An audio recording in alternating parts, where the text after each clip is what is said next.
Hello dear all aspirants, welcome to Lakshya law academy. जैसा कि आप लोगों को पता ही होगा कि हम लोग पढ़ रहे हैं छत्तीसगढ़ जुडिशरी के लिए छत्तीसगढ़ का लोकल लॉ यानी कि रेंट कंट्रोल एक्ट 2011। तो आज उसी श्रृंखला में उसी सीरीज में हम हमारा एक न्यू लेक्चर लेकर आए हैं। प्रीवियस लेक्चर में हमने सेक्शन 6 एंड सेक्शन 7 तक कंप्लीट कर लिया था, मतलब हमने रेंट कंट्रोल ट्रिब्यूनल का गठन देख लिया था और हमने रेंट कंट्रोलर की नियुक्ति वगैरह देख ली थी। आज हमें इन दोनों के पावर्स एंड फंक्शंस देखना है, यानी कि सेक्शन 8 एंड सेक्शन 9 जो है हमें कंप्लीट करना है।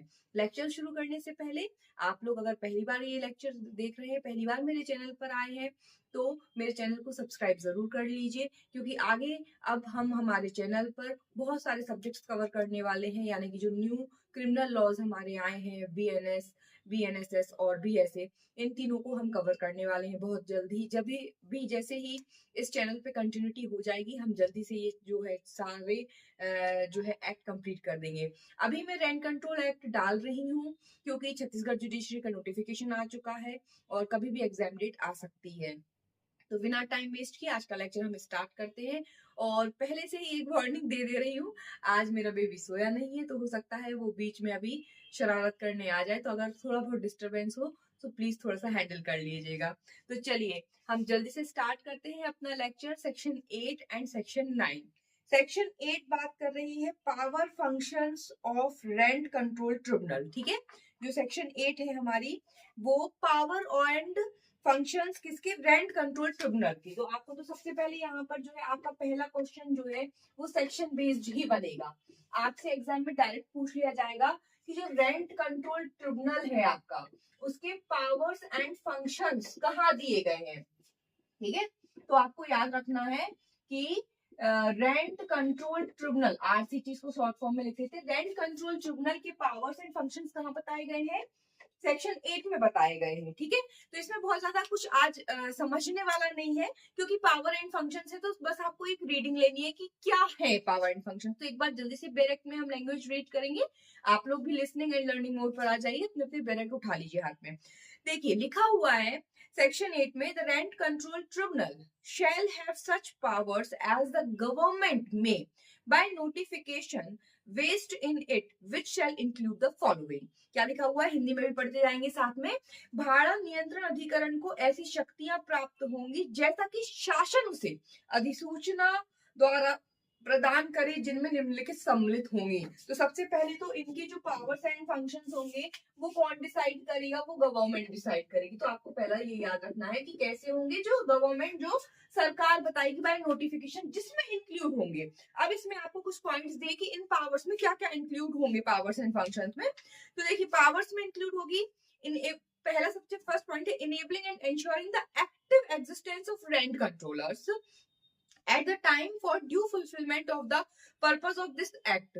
यहाँ पर पहला पॉइंट ये बताया गया है कि जो रेंट कंट्रोल ट्रिब्यूनल है उसकी सबसे पहली पावर क्या है, तो उसकी सबसे पहली पावर ये है कि यह सुनिश्चित करना और संभव करना कि सदैव इस अधिनियम के उपबंधों की पूर्ति हेतु भाड़ा नियंत्रक कार्यशील हो। मतलब रेंट कंट्रोलर जो है इनके सबऑर्डिनेट आते हैं, तो रेंट कंट्रोलर जितने भी हैं वो एक्टिव हैं, एक्टिवली अपने काम कर रहे हैं या नहीं कर रहे हैं। तो एक्टिवनेस देखना किसकी, आरसी की। जितने भी रेंट कंट्रोलर है उनकी एक्टिविटी को देखना कि वो भैया एक्टिवली अपना काम कर रहे हैं, इस एक्ट के उद्देश्य पूरे हो रहे हैं या नहीं, उनको जो काम सौंपे गए हैं, तो उस चीज को इनेबल करना। ठीक है, enabling and ensuring the active existence of rent controller.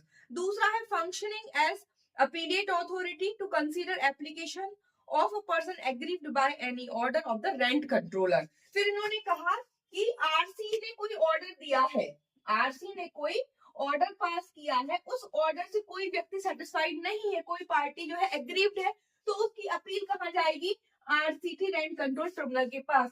तो आरसीटी क्या करेगा, अपीलिएट पावर, अपीलिएट। ठीक है, तो यहाँ पे अपीलिएट पावर किसके पास है, आपका अपीलिएट पावर है आपका रेंट कंट्रोल ट्रिब्यूनल के पास।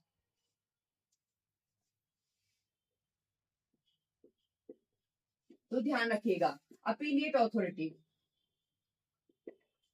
तो रेंट कंट्रोल ट्रिब्यूनल क्या करता है, अपीलिएट अथॉरिटी रखता है against the order of RC. तो दूसरा हो गया आपका अपीलेट अथॉरिटी। अब इसमें एक एक्सप्लेनेशन दिया है, जो एक्सप्लेनेशन इंपॉर्टेंट है। एक्सप्लेनेशन कहता है the rent control tribunal shall exercise such power as was exercised by the High Court in adjudicating matters under the repealed act। क्या कहा गया है? भाड़ा नियंत्रक के किसी आदेश एक्सप्लेनेशन, भाड़ा नियंत्रक अधिकरण ऐसी शक्तियों का प्रयोग करेगा जैसा कि उच्च न्यायालय द्वारा निर्देशित अधिनियम के अंतर्गत विषयों के न्याय निर्णय हेतु प्रयुक्त की जाती थी। तो इसका शॉर्टली अगर हम देखें तो जो रेंट कंट्रोल ट्रिब्यूनल है, जो हमारा रेंट कंट्रोल ट्रिब्यूनल है, इसके पास इक्वल पावर होते हैं। कैसे? Power of high court. जैसा हाई कोर्ट पावर रखता है किसी मैटर को न्याय निर्णय करने में, न्याय निर्णय में जो पावर्स हाई कोर्ट यूज करता है, वो सेम पावर आरसीटी के पास इस एक्ट के अंतर्गत रहेंगे। यहाँ पर वर्ड यूज किया गया है इन द ओल्ड एक्ट। तो यहाँ पर जो पहले एक्ट था, इसके पहले जो Chhattisgarh rent control Chhattisgarh accommodation control act 1961 है ना, इसके पहले जो एक्ट था, उस एक्ट में जो पावर हाई कोर्ट यूज कर रही थी, वो पावर अब यहाँ पर कौन यूज करेगा? आरसीटी यूज करेगा अपने मैटर्स को रिजॉल्व करने के लिए। ठीक है ना, ये मतलब है इस एक्सप्लेनेशन का। क्योंकि इसके पहले जो पुराना एक्ट था, वहां पे आरसीटी का कोई प्रावधान नहीं था, रेंट कंट्रोल ट्रिब्यूनल नहीं था। तो रेंट से रिलेटेड जो भी मैटर जा रहे थे, वो कहाँ जा रहे थे? अपील में वो हाई कोर्ट के पास जा रहे थे, है ना। हाई कोर्ट देख रहा था मैटर्स को। तो यहाँ पर इन्होंने बता दिया कि जो रिपील्ड एक्ट है, तो रिपील्ड एक्ट में जो पावर हाई कोर्ट यूज कर रहा था वहां इन मैटर्स को सुलझाने के लिए, अब वो पावर किसके पास आ गए हैं? अब रेंट कंट्रोल ट्रिब्यूनल एक्सरसाइज करेगा वो सारे पावर्स जो हाई कोर्ट एडजुडिकेशन के लिए यूज कर रहा था रिपील्ड एक्ट में। तो रिपील्ड एक्ट में क्योंकि रेंट कंट्रोल ट्रिब्यूनल का प्रावधान नहीं था, इस एक्ट में रेंट कंट्रोल ट्रिब्यूनल आया है। इस एक्ट के अंतर्गत रेंट कंट्रोल ट्रिब्यूनल कैसे भी एपीलेट अथॉरिटी के तौर पे काम कर रहा है, इसलिए इसके पास पावर्स भी हाई कोर्ट की तरह होंगे मैटर्स को एडजुडिकेट करने के लिए। अब इसमें नेक्स्ट सबसेक्शन 2 है, जो इस पॉइंट को और ज्यादा क्लियर करती है। The rent control tribunal shall have power to punish for contempt of its authority as if it were a high court. अब क्योंकि हम देखते जा रहे हैं कि आरसीटी एपीलेट अथॉरिटी रख रहा है, फिर आरसीटी को हाई कोर्ट के बराबर पावर है किसी मैटर को एडजुडिकेट करने के लिए, तो फिर कंटेम्प्ट के लिए भी कैसा पावर होगा? Same as high court. तो अगर आरसीटी यानी कि रेंट कंट्रोल ट्रिब्यूनल में कोई कार्यवाही चल रही है और उस दौरान कोई व्यक्ति कंटेम्प्ट ऑफ द अथॉरिटी करता है, रेंट कंट्रोल ट्रिब्यूनल की अथॉरिटी में कंटेम्प्ट करता है, तो फिर उस कंडीशन में क्या होगा? कंटेम्प्ट के लिए आरसीटी को भी कैसे पावर होंगे? जैसे कि हाई कोर्ट को होते हैं। तो सेम पावर होगा हाई कोर्ट के बराबर कंटेम्प्ट के मामले में भी। हाई कोर्ट में जब हाई कोर्ट में कोई मामला चल रहा हो, वहां पे कंटेम्प्ट ऑफ कोर्ट होता है, तो हाई कोर्ट क्या पावर यूज कर सकता है? सेम पावर आरसीटी यूज कर सकता है। अगर रेंट कंट्रोल ट्रिब्यूनल में कोई कार्यवाही चल रही हो, वहां कंटेम्प्ट हो रहा है, तो सेम हाई कोर्ट की तरह प्रोसीजर यूज हो जाएंगे, है ना। हिंदी में भी आप एक बार लैंग्वेज पढ़ लीजिए। भाड़ा नियंत्रण अधिकरण को अपनी अवमानना के लिए दंड देने की ऐसी शक्तियां प्राप्त होंगी जैसा कि वह उच्च न्यायालय दे सकता है। तो जैसा पनिशमेंट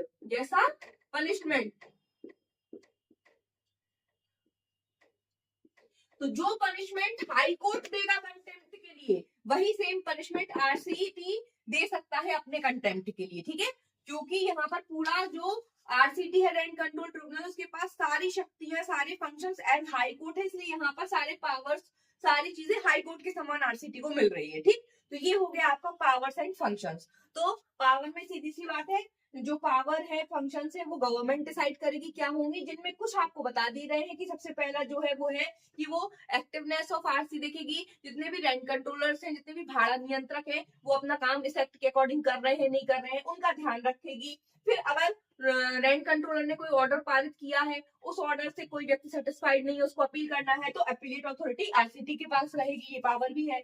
फिर उसके बाद आरसीटी जो है, उसको एक्सप्लेनेशन में क्या बताया है कि आरसीटी के पास कोई भी एडजुडिकेशन आता, कोई भी मैटर आता है, तो उसका एडजुडिकेशन न्याय निर्णय किसी मामले का कैसे करेगी? वैसे ही करेगी जैसा हाई कोर्ट कर रही थी पुराने वाले एक्ट में, क्योंकि अब हाई कोर्ट की जगह यहाँ किसने ले ली? आरसीटी की। और फिर सेम चीज के लिए फिर क्या कहा गया कि अब चूंकि हाई कोर्ट की जगह आरसीटी ने ले ली, तो अगर अवमानना होती है, कंटेम्प्ट होती है, तो भी पनिशमेंट वो कैसे देगा? जैसा हाई कोर्ट देता है। ठीक, ये आपके ओवरऑल सेक्शन 8 है। तो है आपके लिए इंपॉर्टेंट पॉइंट, ये कंटेम्प्ट वाला सबसेक्शन 2 है ना, सेक्शन 8 का सबसेक्शन 2 है, ये याद रखिएगा। यहाँ से क्वेश्चन आपसे पूछा जा सकता है ऑब्जेक्टिव, बिल्कुल आपको इससे प्रिलिमिनरी में क्वेश्चन पूछा जा सकता है। पहला आपसे सेक्शन बेस्ड क्वेश्चन पूछा जा सकता है कि power and functions of RCT कहाँ बताए गए हैं सेक्शन 8 में।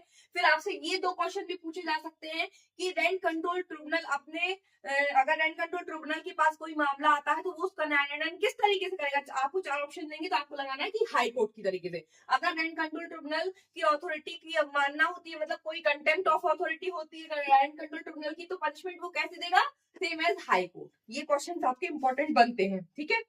चलिए, तो ये हो गया आपके powers and functions of rent control tribunal. Next section पे हम जंप करते हैं। नेक्स्ट सेक्शन है आपकी powers and functions of rent controller, ठीक है। तो जल्दी से आप लोग भी इसको बेयर एक्ट में देखिए, पढ़िए क्या लिखा हुआ है बेयर एक्ट में। देखिए सेक्शन 9, जल्दी से फटाफट से एक रीडिंग कर लीजिए आप लोग साथ साथ में रेंट कंट्रोलर के, ठीक है। अब किसके, rent controller,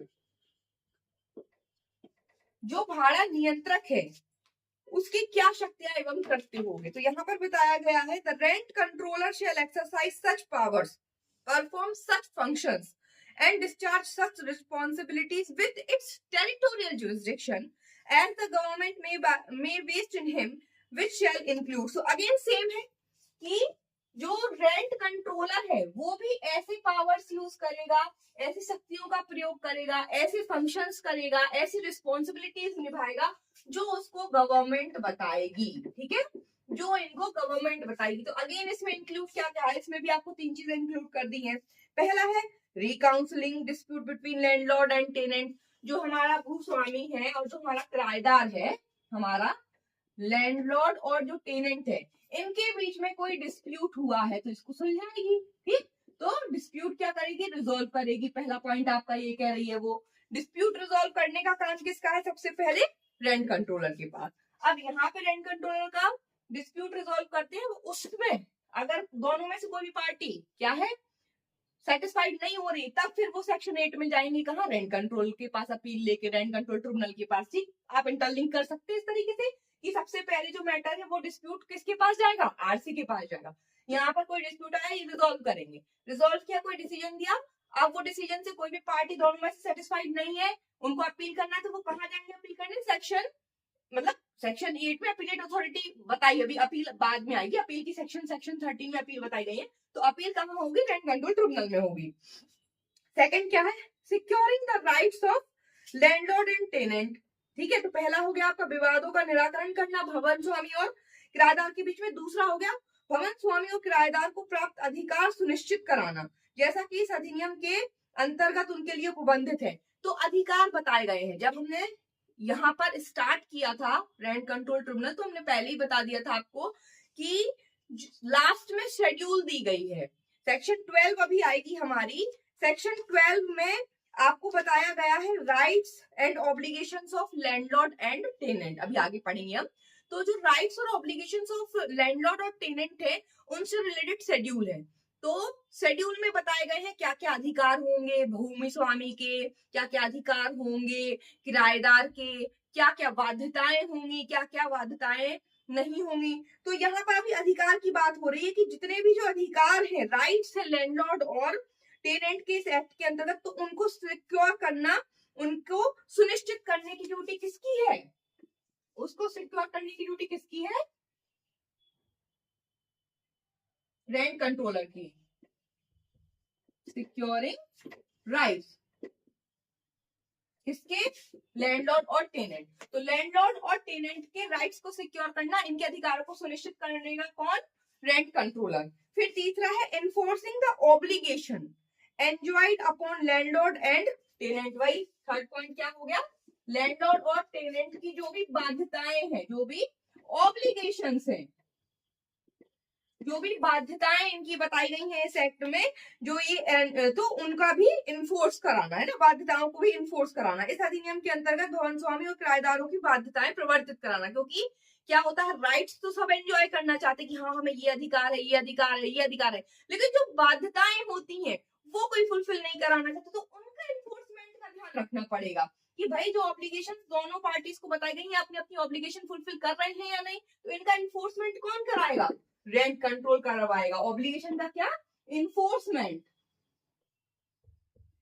enforcement of obligation. ठीक, फिर उसके बाद इसमें सबसेक्शन 2 आती है, इसकी भी सबसेक्शन 2 इंपॉर्टेंट है। देखिए यहां से आपको क्वेश्चन आएगा ही आएगा सबसेक्शन 2 से। पढ़िए subsection 2, all proceedings before the rent controller shall ordinarily conclude within 6 months। तो जितने भी मामले रेंट कंट्रोलर के पास आएंगे वो 6 माह में सुलझ जाने चाहिए। पहले तो आप ये याद रख लीजिए, ये 6 month याद रख लीजिए, 6 month। कोई भी मैटर, कोई भी डिस्प्यूट किसके पास आया है? रेंट कंट्रोलर के पास आया, तो वो कितने समय के अंदर उसको कंक्लूड करेगा? 6 month के अंदर कंक्लूड करेगा प्रकरण में। ठीक है, लेकिन अब ये 6 month कब से माने जाएंगे? आगे पढ़िए। From the date of first appearance of the respondent in response to the summons issued for his appearance in the case, or from the date on which the respondent is set aside। एक बार हिंदी में भी पढ़ देती हूँ। प्रकरण में प्रत्यर्थी की उपस्थिति के लिए जारी समन के प्रत्युत्तर में प्रत्यर्थी की प्रथम उपस्थिति अथवा प्रत्यर्थी को जिस तिथि से एक पक्षी घोषित किया गया है उस तिथि से भाड़ा नियंत्रक के समक्ष सभी कार्यवाहियां सामान्यतः 6 माह के भीतर पूर्ण कर ली जाएंगी। तो जैसे ही रेंट कंट्रोलर के पास कोई मामला आएगा, तो रेंट कंट्रोलर के पास जब मामला आएगा तो जो रिस्पोंडेंट है उसको जैसे ही समन जारी किया जाएगा, ठीक है, जब भी कोई मैटर आता है तो सबसे पहले क्या होता है? अपोजिट पार्टी को समन जाता है। हमने मामला कोर्ट में लगाया है तो जो रिस्पोंडेंट रहेगा, जो प्रत्यर्थी रहेगा, उसको एक समन जाएगा कि आपको इस तारीख को अपीयर होना है। तो इसमें यही कहा गया है कि समन जारी हुआ और समन में जो डेट है, तो समन मिलने के बाद जो अपीयरेंस की डेट है, तो समन जारी होने के बाद जब पहली बार अपीयर होगा फर्स्ट टाइम, तो जो रिस्पोंडेंट है, जो प्रत्यर्थी है, जैसे ही उसको समन मिला और समन मिलने के बाद जब वो पहली बार उपस्थित हुआ, तब इस तारीख से 6 माह के अंदर, या फिर जब उपस्थित नहीं होता है तो क्या होता है? एक्स पार्टे हो जाती है। एक्स पार्टे एक पक्षीय भी मैटर हो जाते हैं ना, जब कभी समन जारी किया जाता है अपोजिट पार्टी को और विदाउट एनी सफिशिएंट कॉज वो व्यक्ति कोर्ट में उपस्थित नहीं होता है, तो एक्स पार्टे ऑर्डर हो जाते हैं। तो यहाँ पर भी वही है, समन जब जारी किया गया तो समन मिलने के बाद रिस्पोंडेंट फर्स्ट बार जब अपीयर हुआ, तो पहली अपीयरेंस से 6 month के अंतर्गत सारी कार्यवाही, सारी प्रोसीडिंग्स क्या होंगी? रेंट कंट्रोलर को समेटनी पड़ेंगी। या फिर अगर वो अपीयर नहीं हुआ और एक्स पार्टे हो गया है, एक पक्षीय पारित कर दिया गया है कोई आदेश, तो उस तारीख से 6 month के अंतर्गत सारी कार्यवाहियों को निपटाना है रेंट कंट्रोलर को, सारी प्रोसीडिंग्स को रेंट कंट्रोलर को कंक्लूड करना है विद इन 6 month। अब ये 2 ऑप्शन आपको बिल्कुल याद रख लेने हैं, ये एग्जाम में आपसे पूछे ही जाएंगे। आपके पास 4 ऑप्शन देंगे, उसमें से एक ऑप्शन में ये दोनों चीजें डाल दी जाएंगी। आपसे पूछा जाएगा बताइए फॉलोइंग में से क्या सही है, या है ना, क्या सही है या क्या गलत है। कभी कभी गलत दे देते हैं, सही के साथ ये पूछ लेते, सही ऑप्शन देंगे लेकिन पूछेंगे क्या गलत है। तो ये आपको थोड़ा घुमा फिरा के क्वेश्चन पूछ सकते, तो आपको ये याद रखना है कि जितनी भी कार्यवाही, जितनी भी प्रोसीडिंग्स रेंट कंट्रोलर के समक्ष आती है, पहले तो वो कितने टाइम के भीतर कंक्लूड होना चाहिए? 6 month। फिर दूसरा आपसे बनता है कब से 6 month? तो समन जारी किया गया है तो पहली अपीयरेंस से 6 month, या फिर एक्स पार्टी डिग्री हो गई है तो उस तिथि से, जिस तिथि को एक्स पार्टी डिग्री हो गई तब से 6 month। ठीक है, आई होप आपको ये सेक्शन समझ में आ गई होंगी दोनों। तो ये हमारी आज की सेक्शंस थी, सेक्शन 8 एंड सेक्शन 9। आगे नेक्स्ट लेक्चर में हम देखेंगे सेक्शन 10। आई होप आप लोगों को समझ में आ रहा होगा। अगर आप लोगों को मेरा पढ़ाना अच्छा लग रहा है, वीडियो अच्छी लग रही है, तो प्लीज लाइक कीजिए और ज्यादा से ज्यादा शेयर कीजिए, ताकि छत्तीसगढ़ की जो तैयारी कर रहे हैं उन तक ये वीडियोस पहुंच सके। और एक भी कमेंट मेरे पास नहीं आ रहा है, तो प्लीज कमेंट करके बताइए कि आप नेक्स्ट सब्जेक्ट कौन सा पढ़ना चाहते हैं, तो हम नेक्स्ट उसी सब्जेक्ट को स्टार्ट करेंगे। तो जुड़े रहिए चैनल के साथ और बताइए आप लोगों को नेक्स्ट कौन सा सब्जेक्ट पढ़ना है। मिलते हैं हम नेक्स्ट लेक्चर में नेक्स्ट सेक्शन के साथ। तब तक के लिए टेक केयर।